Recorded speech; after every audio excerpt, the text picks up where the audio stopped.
Hey guys, Josh Gayman here. I'm out in beautiful Huntington Beach, California. Took the dog out real quick. Want to share an awesome podcast we actually did last week. Raul Bolufe on the other side of the country in Miami, Florida, had me on his podcast, Flipping Miami, and we talked all about wholesale real estate.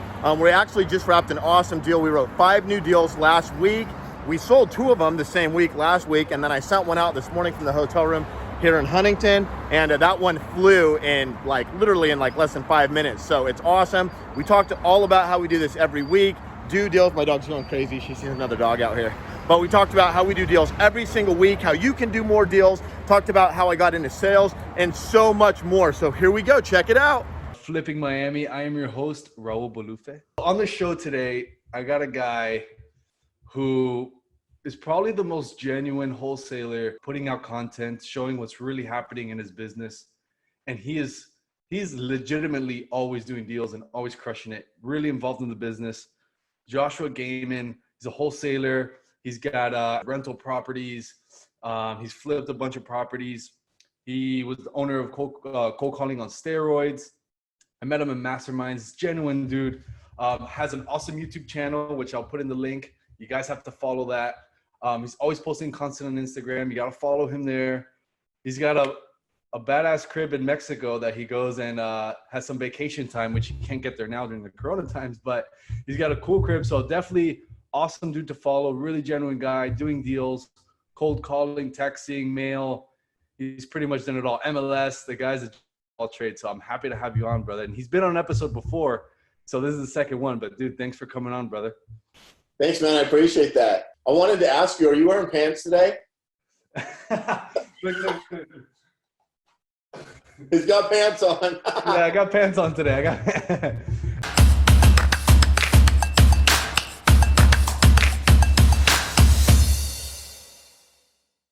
But Josh, dude, I appreciate you coming on, man. So before I get into kind of like what your business has been looking like and, pre or post Corona, and I want to know, man, share with the listeners a little bit of the story of when you got out of your high school life and started getting into your professional life and how that transitioned into real estate. Yeah. So I went to college for a little bit, played some football, didn't go to class. Apparently you have to do both to stay there. So I went to college for 2 years. After that, I found myself in the car business. It was kind of ironic. I grew up, my dad's in construction. And so I thought I was going to get a job in construction. But for whatever reason, there was this one ad in the newspaper the day or two that I, went into businesses for applications and stuff like that. And it was car sales. And I thought, I'll give it a whirl. And I walked in my, Carhartt or whatever. And the guy's like, some guy grabbed me and says, go home, put on a tie, come back, and I'll make sure you get a job. And I did that. And they did hire me. And I sucked. And for the first 2 to 3 months, I would pretty much I was so scared. I would pretty much every time I got a customer, I'd be like, hold on, let me go get my business card. And I would run and go get that guy. His name was Dan. And that was actually kind of his strategy. He would, anytime there was what they called green peas, which were people that are brand new to the business, he would basically take them under his wing and be like, look, I'm going to help you, because he wanted to get half deals, right? So okay. That's that many more leads I can get. If they bring me all their leads, I can get half of all those deals. And so that's what he was doing. So I think it was my 3rd or 4th month there. My sales manager sat me down. He said, Josh, this really isn't working for you. It's not really working for us either. We need you to sell some cars. So you need to sell 5 cars this month. If you can do that, we'll keep you. If you can't, we'll part ways as friends. He was real nice about it, but he was like, this isn't going anywhere. So, and he goes, these can't be 5 half deals either. So I'm like, oh crap. I can't just run and go get that guy every time I get a lead now. I actually have to do this whole thing. So I didn't sell 5 cars that month. I sold 4, but I made good gross profit on those 4 deals. I really opened up my mind that month. I listened to my sales manager every time I had a deal, on the table. And so, like I said, on those 4 deals, we made good money. And that was the very start of my sales career. And that's when I finally started to get it. It still took a few more months before it really, built my confidence up to the point where it needs to be. that I looked at every single lead as an at-bat, whether they were good or bad in the beginning didn't matter. And, 6 months after that, I had my first $10,000 month. I think it was like 11,000 and change.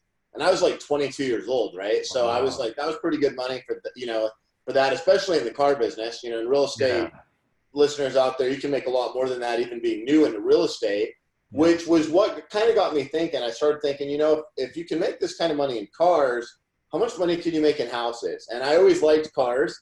I always liked houses just because I thought they were cool. Like I like the physical aspect of cars and houses. But that was the very start of it. So I was doing cars, and I for a couple years then, I thought to myself, I'm going to transition into real estate. And I got into the car business. It would have been like early 2006. And so I was in the car business 2006, 2007, 2008, and that was when the recession crashed. And it's kind of funny that I didn't jump into real estate during that time because real estate was like on fire, right? Yeah, it was hot. My brother was getting into it. Yeah, and which is kind of what we've seen the last few years. And I kind of want to hit on that with you because I know you're big on the education space, but so guys, I mean, if you're kind of seeking a little bit of inspiration, number one, kudos to you guys, whoever's listening. But Josh, he came from a background that he was just like hustling. And I know Josh personally, but if you ever get to meet him, he's a very like hyperactive guy. He's always like thinking, and he's always like talking to people. He's very hyperactive. So I would mention to you, and maybe you can give some advice. If you're listening to this and you're hyperactive, I would highly recommend getting to something sales like yesterday. Yeah. Like that's like gonna benefit your personality so much more. If you're more of like conservative and intro, you don't really like to talk to people too much, all right, maybe do some operations type thing. But if you already like to talk to people or you find yourself like ADD, I think sales, if you don't like real estate for some reason, get into car sales. I think it's kind of hard, but it's a good thing to build you up. What would you say to that like hyperactive personality type, Josh? What do you, and let's say they're young, starting out, and they don't know which direction to go. What would you say to kind of like think about if they're like hyperactive and ADD-ish type person?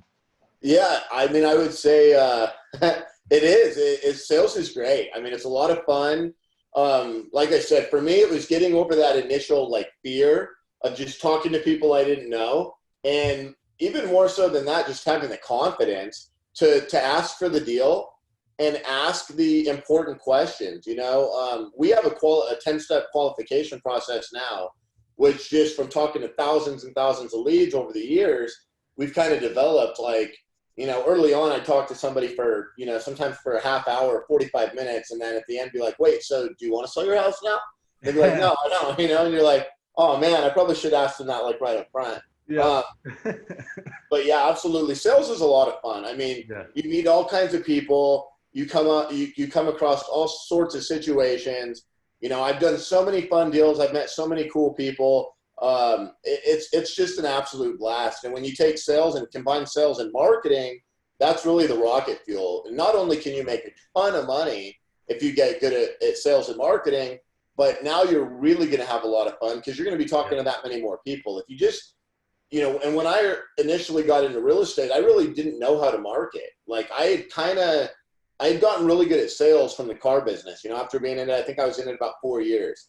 And so I knew how to talk to people and qualify them and close them and deal with objections and educate them, build rapport, all these fundamentals of sales, but I didn't really know how to get in front of people. So I really relied on cold calling for the first few years. Now, I don't want to say luckily, but in a business sense, it was luckily you could do really well as a prospector then. And you still can, right? You can always grind and just tap into your energy budget and prospect, but I would call the foreclosures every day. Like that was my entire business.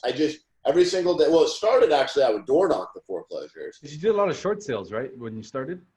Almost everything was a short sale. Yeah. Because these back then, 2008 or 2009 is when I got in, 2009, 10, 11, like there was so many foreclosures. It was a buyer's market. There was way more sellers than there were buyers. And so there was a lot of pressure on sellers to sell at a good price. And combine that with the fact I was negotiating with the bank because the bank was ultimately, the seller owes $200,000, house is worth $100,000. Seller's like, if you can get me out, get me a little extra time in my house, keep a foreclosure off my record, If I get any money out of it, great, you know, but at least I'll get some 3 months rent, basically, you know, whatever. Like that was pretty easy. I mean, you still had to contact all those people because all the other realtors were as well. And some of them would just screw it, I'm letting it go to foreclosure. Some of them would do loan modifications, et cetera, et cetera. But the real negotiating on price, that all happened with the bank. Yeah. And with the bank, it's number one, it was a business decision, not an emotional decision. So all they looked at was, do we make more money foreclosing and selling it, or do we make more money if we accept the short sale offer? So my whole job was be able to prove to the bank on paper that they're making more with the short sale offer. And we got really good at basically working in the appraisals to get, it's like the opposite. When you're flipping a house, you want the appraisal to come in as high as possible. When you're buying a house and the bank's going to sell based on whatever that appraisal number is, you want that appraisal to come in as low as possible. So we would, you know, values were low anyways, but we would basically work the appraisals, you know, and then when the appraisal came back, it's some person in a cubicle in another state. So we'd work those deals to get them as low as possible. And that was pretty good. And the first deal I ever did, wholesale deal, I didn't even realize it was like wholesaling. I was just like, I got a steal on this property, and I hit up an investor. I'm like, hey, you know, how much do you want to give me for this deal? I love that. Josh, and to give the listeners some perspective, so what kind of does your, so you went from the short sale, car business, started in the short sales in 2009, then fast forward a couple of years, you got to wholesale. Now, like, what does your business look like now? You know, pretend Corona doesn't exist. Like, what does your business look like now as far as deal flow and your business life? I know you had cold calling on steroids. I know you had some other businesses that you had working on as far as marketing and helping other investors with the marketing side. So tell us a little bit about like what your wholesale business looks like, all that, so the listeners can get some perspective. Yeah, absolutely. So that's kind of what happened as far, you know, I relied on the prospecting, and then there was a shift. It was like 2014, and I went from doing 5 to 7 short sales a month to like none. Like my pipeline just dried up. So these deals would take about 4 months from start to finish. So you had to be writing 5, 7 deals every single month, and then 4 months later, those would close. And right? Sorry, I don't mean to cut you off, but if all you guys listening, if you don't know what a short sale is, basically a short sale, to break it down in simple terms, is getting a house or a seller that they are underwater, meaning they owe more than what the house is worth, and you get them to sign an agreement, and then Josh, in this case, would negotiate with the bank. Let's say they owed 200 and the house was worth 100. Josh would then negotiate with the bank through an appraisal and certain processes to get it at a discounted price, so the bank could get paid something. I probably said that a lot simpler than it is, but overall, I just want to make sure listeners have an idea if they don't know what a short sale is. Yeah, no, I mean, it's basic core. That's exactly right. And it really is pretty simple. I mean, house is worth 200. Our house is worth 100. The seller owes 200. We tried to get it at, you know, 60 or 70, right? Yeah. And get a good deal and wholesale it and make the commission. So just like wholesaling, like I said, I didn't really know it was wholesaling. I just considered myself kind of an agent, investor, whatever. But all of a sudden that dried up. And so I went from having this pipeline of, you know, at any time I'd have 20, 25, sometimes 30 listings going on that I'm negotiating with, right? Because you got some that are brand new, some that are a month old, 2 months old, 3 months old, 4 months old. Occasionally they'd go longer than that, but we averaged about 4 months from, you know, brand new deal to close. And all of a sudden those dried up. Like Arizona went from being one of the states with the most foreclosures to one of the states with the least foreclosures. Basically, everyone that was underwater, they either got foreclosed on, they short sold, or they had enough equity that it never mattered. And like, we kind of got through all that muck. And all of a sudden, 2014, I'm like, crap, like I don't have any deals. And since I started in 2009, all my deals have came from this one source. Wow. And so I was like, what do I do now? And I had gotten all those deals, like I said, from door knocking. And then I started cold calling. Had gotten brought on a salesperson. And so he would do a lot of the cold calling for me and with me because I was busy with the banks. And all of a sudden, so I was freaking out, man. Like I wasn't sleeping. I was playing Pac-Man till 2, 3 in the morning, figuring out like, what am I going to do? Because I had been making about $500,000, you know, about $500,000 a year when I started out, I mean, I think my first year in real estate, I made like barely hit 100 grand. Second year was like 150. Third year, it shot up to like 250. Fourth year was like, 354, whatever. My last year with short sales being big, I was about 500,000. And all of a sudden I went from making, anywhere from like 25 to 50,000 ish a month to like, I don't have anything closing this month or next month, and I'm not taking on any new files. And so I just saw that pipeline go from, 25 down to 0 over the course of about 4 months without taking any new business. And I was like, what am I going to do? What am I going to do? And all of a sudden those deals all closed. And I had like literally no files. And it was funny, man. I was actually at the time, me and my wife, at the time we were talking about opening up a juice bar. So this was like 2014, you remember? And this was like cold press was the new fad. Oh, yeah. All the juice businesses, Nectar and all that kind of stuff. If you guys have Nectar in your markets, were like brand new or hadn't even really came out yet. And I saw that wave coming, and I was like, I'm going to open up a juice bar in Scottsdale, and like, I'm going to get out of real estate and do that. And like a deal fell into my lap, and this guy he actually had equity, but he was in foreclosure. And I got the house super cheap, and I flipped it, and everything went wrong. I did the same progression a lot of people do, where you wholesale some deals, and you're like, well, wait a minute, I wholesale it to this guy, and then he makes another 20. I'm just going to take it down. And so like I had done, several deals like that already. But anyways, I won't get into the whole story. Contractor went to jail. Like it was a whole thing. The project got delayed, and we still ended up making like $28,500 on this deal. Wow. And I was like, oh my gosh, like everything went wrong. I still made 28,000. I don't know that I should get out of real estate. Maybe this is like God telling me like, no, stick it out in real estate. But I had to figure out like how I can get more deal flow. So, over the next couple of years, I still continue to do a lot of flips and wholesale. And eventually, and we can talk about this next, I kind of went towards all wholesale. And for about 5 years now, 4 or 5 years, I've been like exclusively wholesale. My motto is if nobody else wants to buy it, I don't want to buy it. So I've been exclusively wholesale with the exception of properties that I'm going to keep as a rental.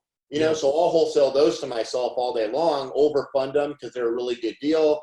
Take my front end profit as a wholesale fee in the form of debt, right? So house is worth, 200,000. I buy it or I get it under contract for 130. I might wholesale it to myself for 150. So I still walk in with equity to where my investor will fund 100% of the deal, but he's also funding my wholesale company's profit. So it kind of works on both fronts. That's awesome.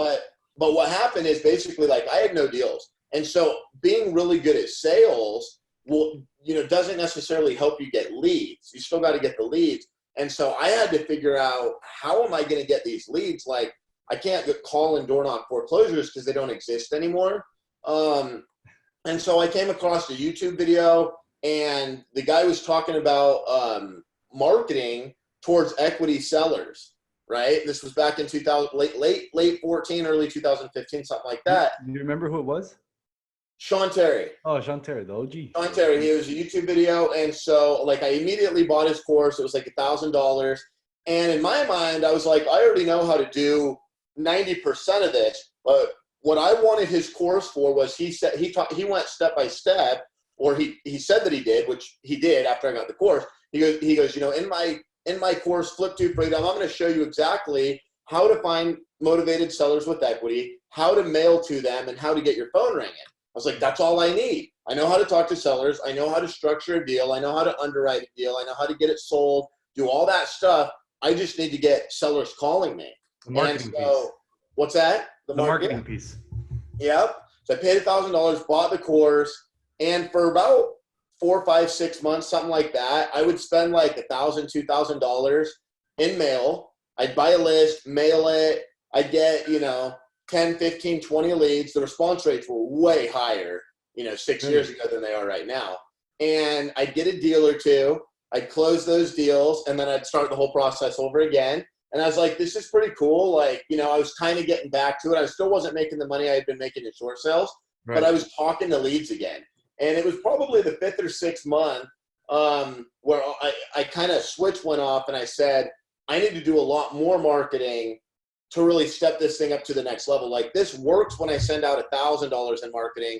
What if I send out $5,000, $6,000, $7,000 and marketing at a time.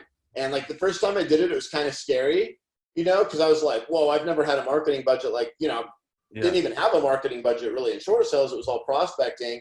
Now all of a sudden I'm spending, more than most people make in a month just on marketing, but it worked, and I made a lot of money that month, like right away, wrote deals, and I'm like, oh my gosh. So that was, you just kind of went from there and just kind of took that. So, at one point we were spending over $50,000 a month just in marketing. And that was in early 2017.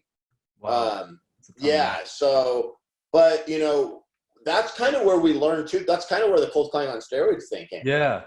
So back in the car business, they used, they'd hire 40 salespeople and they needed 5 or 10, right? And everybody else, they'd say, go up and make calls, and you can't, get 2 appointments, and then we'll let you come down to the showroom and you can have some walk-in traffic.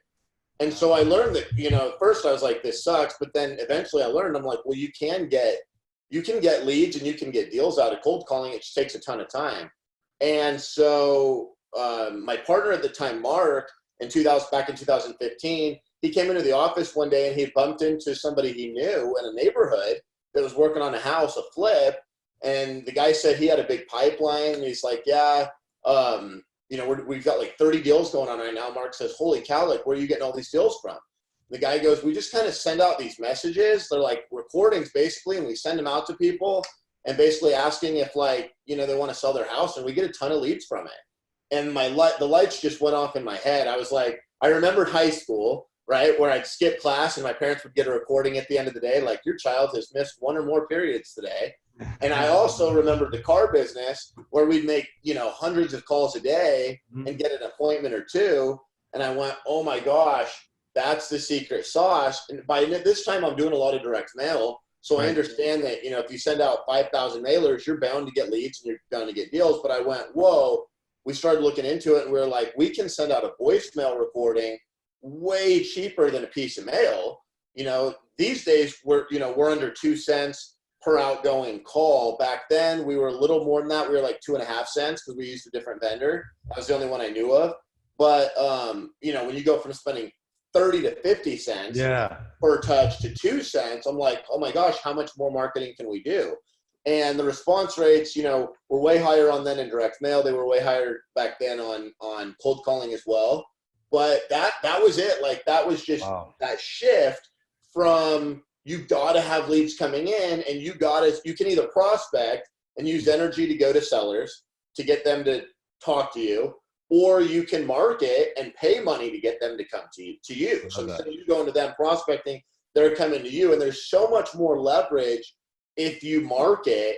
But the 2 pillars of CCOS I've always taught, and they're really true for any marketing, is it's volume and consistency. So if you send out like 1,000 mailers, like, cool. I mean, these days that's going to get you like 1 lead, right? Man. Back then that might get you 10 or 15 leads. But if you send out, 10,000 mailers or 20,000 mailers or 30,000 mailers in a week or 2 weeks, now you've got a chance at some deal flow. Yeah. Same with calls. I mean, we'll send out literally about 50 to 100,000 calls per week in Phoenix. And so I've had a lot of people reaching out to me lately, like, they're like, Josh, you're doing all these deals, like, even with coronavirus going on, like, a lot of my friends have reached out to me and they're like, we've kind of paused our marketing right now because we don't really know. It seems like the sellers don't want to take discounts. The buyers need discounts. So we don't want to spin our wheels and waste marketing money. We just continue to do it, send out calls, send out direct mail, work our network, other wholesalers, people that are newer, whatever. We get deals out of that as well. We continue to work the MLS. We just scooped one last Friday, sold it this week off the MLS. Nice. But the biggest thing with marketing is that consistency. Dude, and share with us a little bit about because cold calling's hot and not a lot of people like to do it, but it is a very good marketing source. It probably will always be until, I don't know, some crazy laws happen or whatever. But I out of all the marketing strategies, I think cold calling and mail are going to stick the longest. No one has a crystal ball, but I just, between texting and RVMs and things like that, it's probably going to get a little tighter. Who knows? But anyways, I know you're a beast with cold calling. Josh has a program, Cold Calling on Steroids. I don't even know if you're still running that. I mean, I remember last Yeah. time you spoke, you were. I don't market it as much as I used to. Yeah. I used to do a big webinar every 2 months, but yeah, we still offer the course. We still have new students every month. It's still available. And that course is badass. So tell us a little bit about like you mentioned thousands and thousands of calls a week. So are all your callers in-house? Like, or have you split tested in-house and outsourced? Kind of like run us through that. I feel like there's always so many questions and opinions, and you're actually doing a ton of deals. So I feel like your opinion is actually weighted heavier than most. So I'm curious to see kind of like your insights on that. Yeah, absolutely. We've split tested it. I've had lots of students try to do the in-house thing. Essentially, you could go hire right now 50 if you wanted to cold callers. Okay, your overhead's going to be insane. You need a computer for everybody. You need a phone for everybody. You got to try to track that. Okay, the management piece is going to be insane. People are going to be showing up late. People are going to be burning leads. People are going to be asking you for cash advances. People are going to be bringing drama into work, like all that stuff. And at the end of the day, even if you went through all that, paid for all that, did all that, I can still hit a button and send out more calls than your call center like that. One of the things I learned back when I used to actually manual cold call, and I really started to see it as I went from calling one at a time and hitting the buttons to uploading a database into Mojo Triple Dialer. I've had a Mojo account, believe it or not, since 2011. Wow. So, yeah, most people don't even realize Mojo's been around that long. Like, it's been around forever. I used to get for sale by owners and expired listings and upload them into that and call them, right? Wow. I thought now recently on Mojo they're doing some different like updates on it. I saw. The first time I've ever seen. So when you say you put that in and call out, what exactly do you mean? Is it on a dialer or is it a different like type of system? It's a different system. So we use Massive Minutes. Anybody could go to massiveminutes.com and you buy minutes. Okay. And then once you do that, they send you a login, you log in, but essentially you record a voicemail, you upload your list, and you send it out to them. So what I learned is in making tons of calls is that you get a lot of leads from the people that you leave voicemails for. So back when I was actually physically calling them and triple dialing them, one thing that I noticed is I'd make, let's say 300 to 500 calls in a day, which you can do on a triple dialer if you just grind it for 3 to 5 hours. It's a grind, right? It's a bitch. Like, I'm not going to lie. But you can do it. One of the things I would realize is if I called, let's just say 300 people, okay, in a couple hours on the triple dialer, I'd probably get 1 or 2 leads. Yep. But then what I noticed, and I'd leave a ton of voicemails. Okay. But then what I noticed is when I was done calling over the next 12 hours, so let's say I call from like 10 a.m. to 1 p.m., 3 hours. Okay. I get 2 leads, but then from 1 to, 9 o'clock at night or whatever, I get like 2 or 3 more leads. Like people calling me back from all those voicemails I had left. So one of the things I realized is I was like, dang, like I almost don't want people to answer when I'm cold calling. Why? Well, if they answer, I got to spend time talking to them. Even if they tell me to F off, even if they're confused what I'm calling about, whatever. And I just got to spend time explaining to them what I'm even calling about, and it takes longer. If they don't answer, I can say exactly what I want to say. And for the most part, they're only going to call me back if they have interest. And so I would get as many leads or more from the people that would call back in the hours following my cold calling than I would actually get while I was cold calling. That was the first part of it. Then when I started running the automated system where I send, I drop a message and I send out a bunch, I started to really see the statistics take shape. And here's what the stats are. For every 3 people that you call, you're going to leave 2 voicemails and get 1 live answer. Okay? Now, obviously, there's the disconnected, bad numbers, all that kind of thing as well, right? But if you take those out of the equation, just the people that actually get your message, 2 out of every 3 are not going to answer, and they're going to hear your voicemail. One of them is going to think it's live. So going back to my example, you can have a whole call center, and most of the people they're calling are getting a voicemail. I hit a button and can out-call your call center for way cheaper, with way less headache, with way less overhead, out of my kitchen table if I want to. I don't need a big calling floor. and most of them are still going to go to voicemail. The people that do answer, yeah, they might know it's a recording, but at the end of the day, if somebody's going to be a wholesale deal, there's probably some motivation, right? So if that person hears your voicemail, you know, we get a lot of leads and deals out of people that they actually did answer the phone and heard the voicemail. And we know that because they'll mention it to us once we make contact with them and we're live talking to them. They'll mention, you know, oh, you know, you called me on an automated thing. Or sometimes when they call us back, their message says, you know, you called me, it sounded like it was recording, but if this is real, you know, would want to talk to you. We've had people that, you know, were in escrow and they bring it up at that point, like say something about it or ask something about it. So we know we get deals from those live answers and appointments and leads and everything else. And so that's really like at its core, there's so much more leverage in that. Now, obviously, if I could physically cold call 100,000 people with the same ease and in the same time as I can automated, yeah, I might get a few more leads. And maybe at the end of the year, some more deals. Yeah. But because of the leverage and scale, you could never win with physically calling people versus me recording a message and hitting a button. Like you can't, because no matter how many people you hire, how many calls they make, how thick skin they are, whatever, I can always just simply upload a bigger list and hit that button. And I don't waste any of my energy. So now when I'm talking to leads, I haven't been abused and grind down and tired from making all those cold calls. I'm ready to go.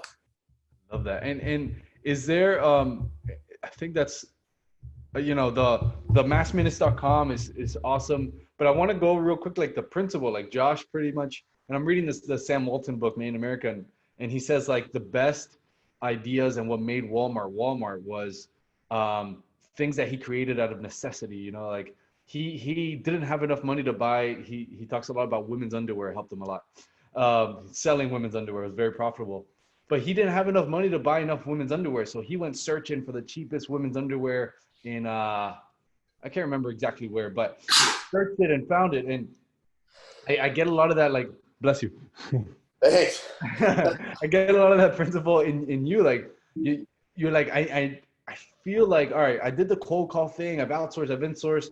And I remember when you first met, you had a pretty big like team calling. I mean, at least like 5 or 7 guys from what I remember. And then you kind of like found this little niche because you're like, there has to be a way. And as far as like the mass minutes and these principles in marketing, you know, I wanted to kind of like challenge it a bit in like a healthy way. What would you say is like the downside to doing something like is it similar to RBM type of style? It is. So RBM got really big because Sean, the same guy that I saw that YouTube video on. Yeah. Nowadays, like me and Sean, we've gotten to know each other really well over the years, right? I joined his mastermind, and he's actually in the same market as I'm in. Yep. Raul, I know that time me and you met was a mastermind that Sean was also part of. Yep.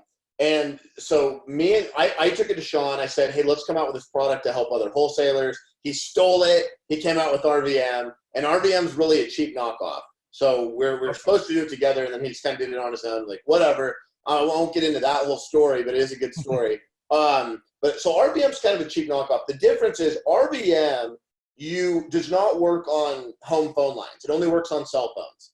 Okay? And it only leaves voicemails. So remember, I mentioned a lot of people are going to answer the phone live. So and the people that don't, their phones still ring. So people kind of get weirded out when their phone doesn't ring and they get a voicemail because it has a very marketing feel versus the people that rings, goes to voicemail. They maybe doesn't know who calls it, but they listen to that voicemail and they go, oh, this person actually called me. That's a big deal. Like that really is. When you're talking about making hundreds of thousands of calls a month or even 50,000 calls a month or 20, like, right? Like that is a big deal. But the second biggest thing is in wholesale marketing, the best lists you're going to find are high equity people that are over 65 years old. And I've hit them all. I mean, I've hit every distress list you can think of, every different, you know, they bought it this time, the house is this old, all those things. At the end of the day, it comes down to they need to have a lot of equity, and the older they are, the better. And the reason why the people that are older, they value convenience more. They've had more time to build more equity. A lot of them have lived in the house longer. And that's a huge pool. Most people underestimate how many people are out there that are 55 and up and 65 and up that have lived in their house for a long time and have a lot of equity. Like anybody out there right now, I'd encourage you, go to ListSource, go to Listability, go to bestwholesalelist.com, go to any of these sources and just look up, pull the list. Usually you don't have to buy it. You can just run the filters and say, I want everybody in my market that's 65 years and older that's owned the house for 5 years or longer, or do 15 years and longer. You don't even really need to filter it by equity, because if they've owned it more than a few years in this market, they've got a lot of equity. They have equity, yeah. 15 years, usually even more so. That list is going to be huge. That's key. And you can just continue to market to that list, and every few months you've got new sellers coming into the marketplace. And so with those lists, 65 plus in particular, a lot of those people still have home phone lines. Now in 5 years and 10 years and 15 years, we're going to start to see this fade out. Right. More so. But right now, most of the people that have lived in their house 20 years, they've still got the phone line. Yeah, Most of them aren't even paying for it. Now it's bundled with their internet, so they have no reason to cancel it. They might have a cell phone as well. Most people do. But so it's powerful to get those home phone, those home phone, to be able to call those home phone numbers. And that's even bigger than the fact that the phone actually rings. Now, RBM will work. I mean, you send enough of them out. Text blasting works as well. One quick note on text blasting. The thing I don't like, what I love about text blasting is it's similar to cold calling on steroids or RBM. You can still send out a huge volume. You can be consistent with it. Remember, those are the two biggest pillars of marketing. And so it works. You can get leads, you can get deals. But it's a little more cumbersome because it's so easy for people to hide behind their cell phone and respond to a text message. And a lot of times they don't want to jump on the phone. They'll sit there and text you back and forth for a while. And you're like, I'm going to get on the phone so I can actually get through all my questions and find out if you're a good lead or not, right? Yeah. So, you'll get a lot more tire kickers with texting, and it takes more time to kind of build that rapport. You can, with on the phone, you can use tonality, your voice, etc., to build rapport, to build excitement, to create urgency. It's a little harder to do that with texting. But people love texting, and in my opinion, people love texting because the response rate's higher, and they can hide behind the phone as well. And when I say they, I mean the wholesalers.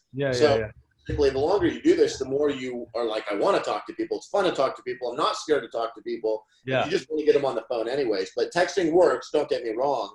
But that's it. That's how you came across that. That's pretty awesome, man. So I mean, Josh,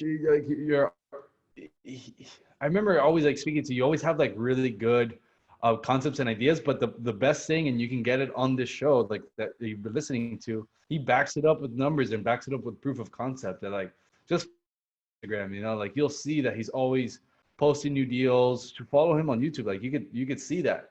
Josh, and I want to get into something I typically don't like to talk too much about theories or observations or stuff, but since you're so involved, I think you'd be good to hit on it. And we spoke about this a little earlier. It's probably a question that you might get, but let me ask you this. So you mentioned everyone's been getting into real estate or wholesaling in the past maybe 2 years, I would say. What are your thoughts on that moving forward? Kind of coming up in the next year or two. Do you think that wholesalers are really gonna the bad ones, quote unquote, or those non-serious ones are going to go away? Do you think that actually it's more of an influx because there's more info products? What is your take on these influx of new investors? And I don't think it's a bad thing. I just think it's something to be conscious about. What's kind of your take on that? Well, with everything new that happens, which is everything, right? The one constant is change. There's always opportunity there. So I remember back in, I think it was 2007, I wasn't even in the real estate business yet, but I was at the grocery store, and the lady that was checking me out, that worked for the grocery store, she handed me her business card because she overheard me and my friend talking in the line about we were looking at houses or something. I don't remember what our conversation was about, but something about real estate. And she's like, hey, here's my card. I'm also a real estate agent. I'm like, okay, you're bagging my groceries at 9 o'clock at night and you also want to sell me a house. Cool, but that's crazy. That was a sign of the market, right? Yeah. Ironically, it's probably been about 6 months now, but I had an Uber driver pick me up at my office. Yeah. And the Uber driver, he goes, "What do you do, man? This is an awesome office." He saw the building. And I said, "Oh, I'm in real estate." And he goes, "Oh, like a wholesaler?" And I go, "It's funny you say that. When I started this business, and even when I started wholesaling, I didn't even know that's what it was called. Nobody knew what it was." Right. But yeah, I do. Wholesaling is the number one thing I do. And I said, I'm also a broker and, all these things. But the fact that like, that's what the first thing that popped into his mind is like, "Oh, you're a wholesaler?" And he goes, "I wholesale too." Oh, wow. And I'm like, this reminds me of like when I was getting groceries 10 years ago. And So that's why I wanted to ask, because I feel like this has been happening to me. Like, I just noticed people are like, "Oh, when this market tanks, I'm gonna, start wholesaling, or I'm gonna buy rentals." I'm like, dude, like, you work at Publix or something, and it's not a bad thing at all. Like, if you work at 9 to 5 or Publix, I'm not saying, I'm not condoning that or anything, but typically if you don't know about, like, Warren Buffett's not going to get into something he doesn't know, even him, that he's extremely smart. So how are people that are working in, in schools or grocery stores going to start investing in wholesale? Like, what are your thoughts on this? Is it going to happen? Do you think that people are going to get scared when things get crazy? Like, yeah, absolutely. I mean, everybody's got to start somewhere, like I started studying real estate when I was in the car business. As far as the actual, like I started paying attention to the market, going online, reading books, etc., before I actually went full time into it. There's two types of people that get into real estate, right? People that are passionate about actually making it work and having it become something that changes their life and become their career. And then there's people that just get in because they see an opportunity to make a quick buck. So those people are getting out right now, and they're on to the next thing, Amazon drop shipping or whatever, right? Selling something online, all things that are cool and you can make money on, don't get me wrong. But the difference is, like, are you committed or are you just doing it because it's a quick buck? Regardless, you might make some money, but if you're really going to get good at it, you've got to be committed, right? Same thing if you're going to do Amazon drop shipping, if you're going to sell courses online, or like whatever you're going to do, you got to make the decision. It was no different when I started selling coaching and my marketing program online and stuff. I remember early on making the decision. I'm like, I started to make a little money. I'm like, this is cool. And then I'm like, whoa, this is a real business. So I had to make the decision, like, do I really want to run this like another business? And yeah, it kind of complements real estate because it's like what we're doing now, we're just teaching it, but it's like its own beast. Yeah. Or not. Because a lot of people, they come in, they kind of dabble in it, they start to put out some content, do whatever, and then they get out. And that's why they find out it's a real business. So, it's going to happen. Every time the market's hot, way more people are going to get into real estate, whether they're doing flips, they're becoming a real estate agent. In this case, it's wholesaling. It's been really popular in this up market that we've been in the last few years. And then when the market shifts, tons of people are going to get out. So I got into real estate in 2009, right after the real estate market collapsed, and it was tough. Like I said, it was a buyer's market. So majority of the herd of realtors and stuff were getting out of the business, going back to their job they had before or whatever, starting something new. And I'm getting into the business, and it's a buyer's market, and I'm telling myself, wow, if I can succeed now, I'll be fine. Imagine when the housing's good again. And that played out just like that, but I was committed to it. I was willing to like put in the work, grind, learn, listen, become a student of the game. And really that's what made the difference. So now if you've already made that, so if you're new, that's what I would say is like, decide if this is for a quick buck or if you're in it for the long haul. That's really good advice. And if you're already committed, you're already making money, you're already doing deals, and you're going to continue to do that, but you're like, dang, like this sucks. Everybody else is trying to do it now too. It's so much competition. The mindset shift to make is going from a competitive mindset to a creative mindset. And what that means is, how do I flip this into an opportunity? Well, if there's all these new people coming into the business, which there's been now for the last several years, 80% of them are going to get out.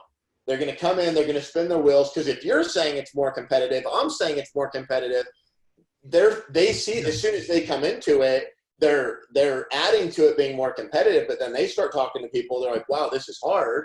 They've got to compete against us, let alone all the other people that are brand new. They find it's hard, they get back out. And so what's been happening the last few years is tons of people get in, right? And for every 100 people that say, I'm going to start wholesaling, 80% of them get in, and within 6 months they're out. 20% of them stay committed and get it. And the pool of that 20% gets bigger.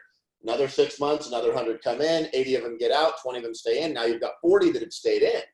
And of those, some people will end up being elite and scaling and be getting bigger in the marketplace. So after several years, that 20% has snowballed and grown and grown and grown. And that 80% got bigger, right? As well, whether they're coming in and out, you've got 100 new people coming in and out, 20 of them stay, 80 of them get out. A year later, it's 200 people getting in. So now 40 of them stay, 160 of them get out. And that's went on for a few years now. And where the opportunity is helping all those people, right? Because they get in, they realize this is hard. How do I underwrite the property? How do I talk to the sellers? How do I talk to the buyers? How do I deal with this issue that came up during escrow, etc.? So we made a shift and we said, let's help all those people do more deals, and we're going to get deals out of it. And usually they're free deals, right? Maybe we split the deal with them, right, but it doesn't cost us any money to get that lead, to get that deal. So we've, kind of made our presence known a little bit in the Phoenix market, and we get deals, like I was saying earlier, out of our own marketing, but we also get deals out of our network, and that's exactly how we do it. And I've got people that have now brought me deals for several years. And we'll have a deal come across our desk that we're like, we have no idea who this person is, but they came to our meetup, they saw us on Instagram, they heard about us, whatever. They're like, hey, can you help me with this deal? And sometimes it comes in as a lead. They need help with the lead. Sometimes it's already like they've already written the deal and they just need to help it get sold. And everywhere in between, not all of them are deals. Sometimes we look at it and we're like, this isn't a deal. Sometimes we get involved, we talk to the seller, and we can't convert that deal. But a lot of them are deals. And so we just use that as another deal source. I love that. Dude, that's good, man. And I didn't ask that question to scare people or anything. It was just more based out of, like kind of like we've seen this before or we've heard about it before in 2009. Kind of like what to expect coming now after all this. And, we're kind of due for some kind of correction. Everyone kind of knows that, but I just want you guys to be mindful. I want, Josh is a really good example of someone who kind of just sticks it out, man. There's so many shiny objects out there, especially when you start making $1. You get opportunities coming your way, you get new ideas, you get this and that, but dude, you stick it out, and he's really optimized the business. So I want to ask like one more big question, and then we'll kind of get this thing wrapped up. I know you got to go to some appointments and stuff. Dude, so what's kind of like your, you have like the, you got your wholesale business, you got the cold calling steroids that you did really well, and you still have it. You have different things. What's kind of like Josh's next, what are you excited about? Like, what's kind of like a next little big picture thing that you have in the back of your brain, or you're already maybe starting to work on? And you don't have to share like all the details, but what are you excited on next? I feel like entrepreneurs and people who are doing and making money are always like kind of on the grind to figure another cool idea to keep yourself entertained. What's kind of like Josh working on nowadays? So, I just kind of stick to the plan. When I first got started, I read Rich Dad Poor Dad back when I was in the car business. Right. And so, and I learned the difference between an asset and a liability. And an asset is something that produces cash for you, right? And so it could be a business, it can be rental property, etc. That's my favorite one is rental property. So that's one of the kind of the end goal. Like we wholesale to make active income, and then we try to keep properties to turn into passive income, because that money comes in whether you work or not. So we're always working to build the portfolio. It's been tough the last few years because values have gotten so high that properties don't even if you get a good deal on a property, it still doesn't really cash flow that great, especially at least not here in Phoenix. Yeah. So if the market shifts, I don't know what's going to happen. I don't know if coronavirus is just going to things are just going to kind of go back to normal, or if prices will actually go down. Right now in Phoenix, wholesale prices are going down because a lot of the buyers aren't buying right now because they're scared, or their hard money lender is requiring a bigger down payment than before because of Corona. But in retail, we're not seeing prices go down yet. Now we're seeing inventory on the MLS has gone up a little bit, and we're seeing that the contract rate is slowing down, but prices haven't. There's still very low supply here in Phoenix, so demand is still greater than supply. And it's not until we have less or more supply and less demand, and they go the other way, that we'll see downward pressure on pricing. So I don't know what's going to happen or not. And a lot of wholesalers are saying right now, they're like, it's tough because sellers don't want to take less, but buyers demand to pay less. We're still doing deals in spite of that, but that's not a forever situation. Like, it's either going to go back to where the buyers come back in, or the pressure is going to increase on sellers and they're going to realize prices start to fall. And you're going to have, it's going to be easier to get the deals at a discount from the seller. We're just kind of in that weird in between funk right now. So if that happens, like, we're excited because we'll be able to build our portfolio, which is our long-term game, faster. As far as something that's like kind of cool, that I'm excited about and that I kind of work, you know, that I kind of work on in my spare time and like the evenings and stuff, is I've been saying for years now that realtors, it's a matter of time before realtors are pretty much taken out of the equation. Now, there's always going to be a need and a demand for professionals that are able to help homeowners. Because homeowners, your average homeowner, they don't understand inspections, appraisals, contracts, all pricing, all these things. But more and more so, they are getting the gist of it. It's really simple. You can go on the internet now and pretty much find out what your house is worth. Or if you're buying, figure out what you should pay for a property. Yeah. And that's made that a lot simpler. And at its core, that's what realtors do. I mean, after you get a lot of experience, you get good at all those other things, contracts and marketing the property and all these other things. But really, anybody can go out there, do their hours, and pass their real estate test. It's not that hard, and they don't know squat about real estate. So homeowners are starting to realize that with the power of the internet, that the number one value realtors have brought to the marketplace for the last several decades is the ability to put the house on the MLS. Like, that's pretty much it. You know, before the internet, it was a magazine basically of listings, and with the internet, then it got put online. But still, if you want to list your house, you know, you kind of got to go through a realtor. And if you don't list your house, yeah, you can put it on Zillow or Craigslist or put a sign in the yard, but only like 1% of the market's even going to know your house is for sale. So it kind of created this monopoly on the marketplace. If you really want to expose your house to everybody, it's got to go on the MLS. Well, now there's flat fee listings that you can, you know, that's what we'll do. Like, occasionally we'll sell an out of state deal and we just put it on, we'll just pay a flat fee and put it on the MLS because I don't want to pay 6%, right? So we'll still have to pay the buyer, the agent that brings in the buyer. But without getting too into detail, like, that's it. Like, I think the value that realtors are able to bring to the marketplace, it's getting harder and harder for them to find ways to create value. Now, there's still agents out there that are really good. I think there's always going to be demand for it in the luxury space, and there's always going to be some demand for it, but it's a matter of time. We're already seeing it shrink, right? Like 6% of all the housing sales, basically all the housing sales in the country, go to realtors.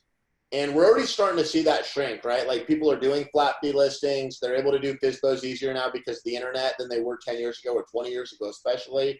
Now we're starting to see when the market gets hot, a lot of times sellers don't even give 3% to the agent that brings in the buyer. They'll start cutting it down to 2.5%, 2%, 1%. We're going to see it go away at some point, like, because it's just, there's not 6% of value being brought in. I mean, if you sell a house for $300,000, that's $18,000 in commissions.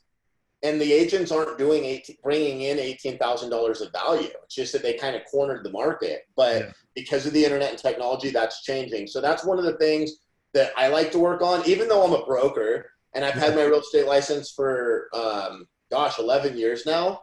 I know that it's realtors are kind of dinosaurs. Like, I hate to say it, and I don't want to offend anybody. I'm sure there are people out there that are realtors, right? Like, I'm a realtor. And if you're passionate about helping your clients, you can find value for your clients still. But that margin is shrinking. And I don't know if it'll ever fully go away, but that's definitely something. That 6%, a majority of it's going to end up going back to the sellers and buyers. Like, we're in a capitalist economy. You know, it's kind of a crony capitalist economy, in my opinion. Sorry, I couldn't hear what you said. Sorry, my phone's talking to me. But that's a big shift that's going to continue to happen, and I find really interesting.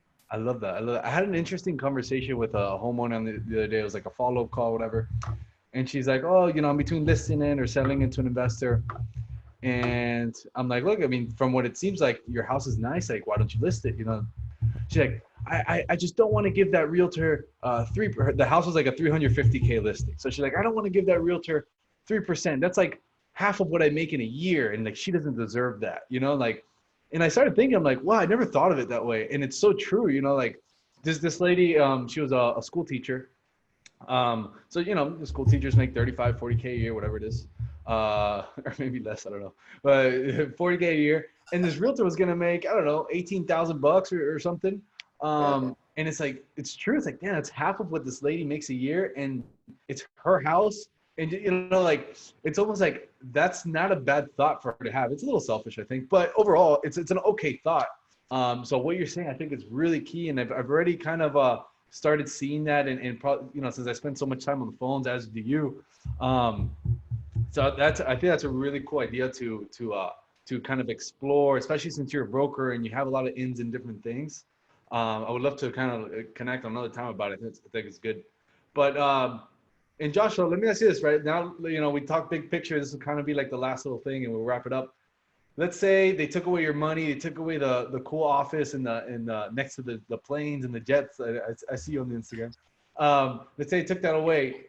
What would you do nowadays? You know, let's say post-corona, let's say things go back to normal. What would you do to get a deal now and like to kind of support yourself a little bit? Let's say you had a couple $100, like $400 or $500 in your pocket, and you know what you know now. What would you do nowadays to kind of get the deal the best and quickest you can? Fall back on cold calling on steroids. At Really? the end of the day, you can go grind, right? And if I didn't have a phone bill, or I had like zero money, I'd go door knock. And then as soon as I got like my first deal, I would spend as much of it as I could, or all of it, into cold calling on steroids. So it's the cheapest, most effective way to get your message out to tons of homeowners with equity. I love that. It's a great answer. Very simple, man. You got to keep it simple. But Josh, I appreciate again having you on. How can I know I spoke about the YouTube, Instagrams.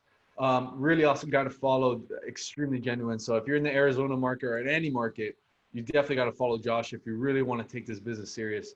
On YouTube, Instagram. So what are some of the handles, or how can people find you, reach you, holla at you? Yeah, thanks, man. I'm on YouTube, Joshua Gayman, JOSHUA GAYMAN. Kind of funny. I'm on Instagram, High Gross 14. That stands for like High Gross Profit 14. So HIGHGROSS 14. And I'm on Facebook, Josh Gayman. Just drop the UA for Facebook, JOSH Gayman. Yeah, and I'll make sure I put these on the notes, and you guys can click on it. Definitely give him a follow. Really good dude. So Josh, dude, I appreciate you, man. Thanks for coming on. I know you're gonna crush it out there, and I think this was such a good interview as far as information, numbers, different marketing sources, things about what's really happening or might happen in the investing and realtor world. So this is one that I would highly consider re-listening to. So Josh, dude, appreciate you again, man. Appreciate you, Raul. It's fun, man. It's always fun. Yeah, dude. All right, guys. Thank you for listening. Catch it on iTunes, YouTube, and on my website, raulbolufe.com. Peace. Peace.